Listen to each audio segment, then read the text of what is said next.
On a tous rêvé de devenir chevalier étant enfant, mais au fait, comment devient-on chevalier au Moyen Âge? Savais-tu qu'il fallait souvent à peu près 15 ans d'entraînement pour devenir chevalier?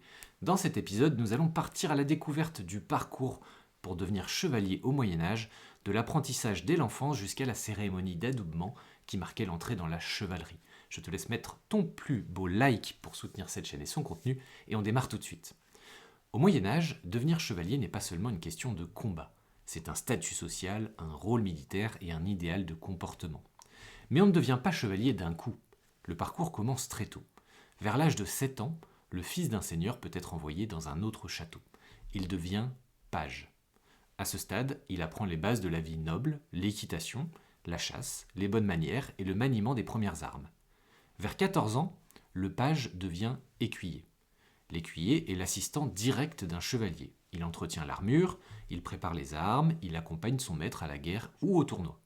C'est aussi à ce moment qu'il s'entraîne sérieusement au combat. Épée, lance, équitation en armure. Après plusieurs années d'apprentissage, s'il a fait ses preuves, il peut être fait chevalier. La cérémonie, vous la connaissez sans doute, elle s'appelle l'adoubement.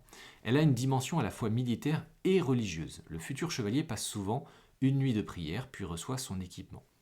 Un seigneur ou un chevalier lui touche l'épaule avec une épée. Elle a une dimension à la fois militaire et religieuse. Le futur chevalier passe souvent une nuit de prière, puis reçoit, à la suite de ça, son équipement. Un seigneur ou un chevalier lui touche l'épaule avec une épée, et c'est le geste symbolique qui fait de lui un chevalier.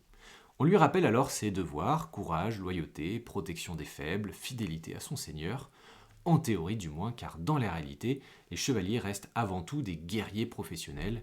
Le chevalier médiéval est donc le résultat d'un long apprentissage, mélange d'entraînement militaire, de statut social et de tradition symbolique.